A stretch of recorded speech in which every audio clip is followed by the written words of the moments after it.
আজকের এই অডিওতে আমি একটা মন ভাঙা সত্যি গল্প শোনাবো। যদিও এটাকে গল্প বলা যায় না, কারণ এর সাথে একটা মানুষের ইমোশন জড়িয়ে আছে। ব্রেকআপ স্টোরিটা আমার একজন পরিচিত আত্মীয়ের। ভালোবাসায় যে খালি সুখ নেই, দুঃখও আছে, সেটা আমি তার কণ্ঠস্বর শুনেই উপলব্ধি করেছিলাম। তাই ভাবলাম যদি ইউটিউবের মাধ্যমে আপনাদের তার সহমর্মী করা যায়। চলুন তবে বেশি কথা না বলে শুরু করা যাক আজকে সত্যি মন ভাঙার গল্প। সময়টা তখন 2017।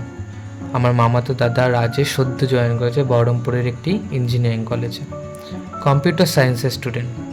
সে বড্ড প্রেমিক মানুষ হলেও তার জীবনে তখন একটি প্রেমিকার অভাব।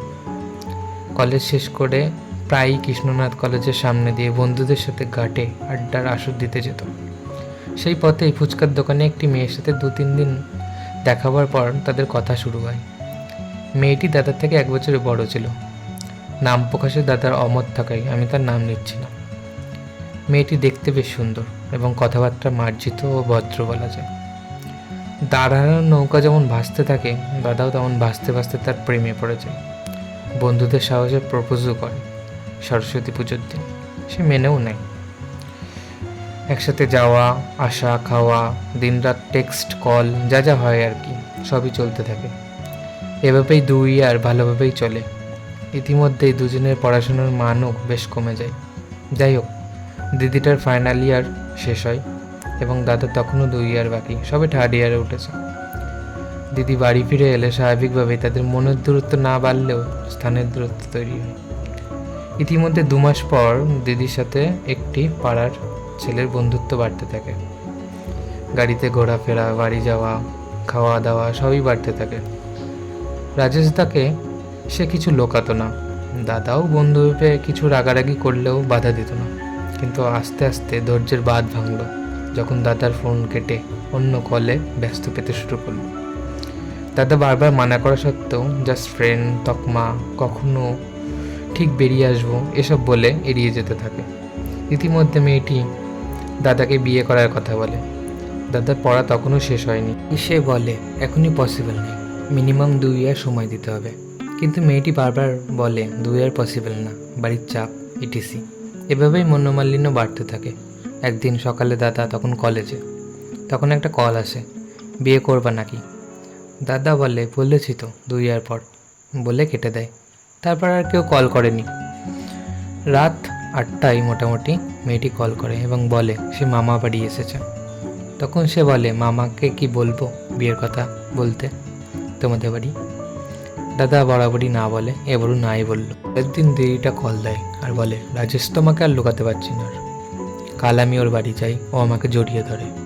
আমি সরিয়ে দিই, কিন্তু ও আবার জড়িয়ে ধরে এবং লিপ কিস করে। তারপর আমাকে শুইয়ে দেয়। আমি আটকাতে চেয়েও আটকাতে পারিনি। আমার জামার ভেতর হাত দিয়ে ব্রাটা খুলে দেয় এবং বুকে মুখ রাখে। এসব বলতে বলতেই দাদা রাগে পাগল হয়ে ওঠে। অনেক বাজে কথা শোনায়, কাঁদে, কীভাবে করলে তুমি এটা, এসব বলে, দিয়ে ফোন সুইচ অফ করে দেয়। এভাবেই বারবার ঝামেলা চলতে থাকে। 2 দিন পর দাদা বলে ঠিক আছে, সব মেনে নিচ্ছি, তুমি ফিরে আসতে চাইলে আসতে পারো। কিন্তু সে বলে ওসবের পর ওর প্রতি একটা টান জন্মেছে। সরি, তুমি আমার বন্ধু হয়ে থাকো। স্বাভাবিকভাবেই দাদা খুব ভেঙে পড়ে। তারপর ও দিদিকে অনেক বোঝাতে চেষ্টা করে। দাদার বার্থডের দিন সে গিফট এনে দেখাও করে, কিন্তু দাদা পরে জানতে পারে সে একা আসেনি, সেই ছেলেটাও এসেছে এবং তারা সেই রাতে একসাথে হোটেলে ছিল।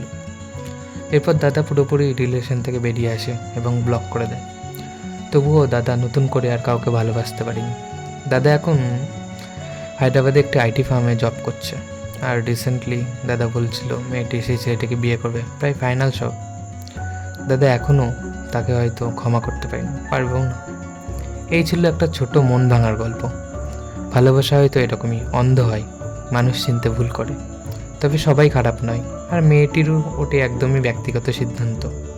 তবে কেউ সত্যি করে ভালোবাসলে তার ভালোবাসাকে সম্মান দেওয়া উচিত। বেটার খুঁজতে বেরোলে বেটারের কোনো অভাব নেই, তাই বেটার না খুঁজে একজনকে বেস্ট বানানো উচিত। আশা করি তোমাদের ভালো লাগলো।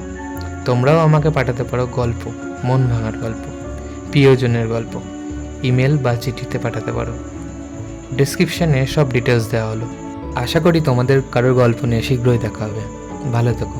লাইক, শেয়ার এবং সাবস্ক্রাইব করে দিও। আর গল্প পাঠালে অবশ্যই কমেন্ট সেকশনে কমেন্ট করে দেবে।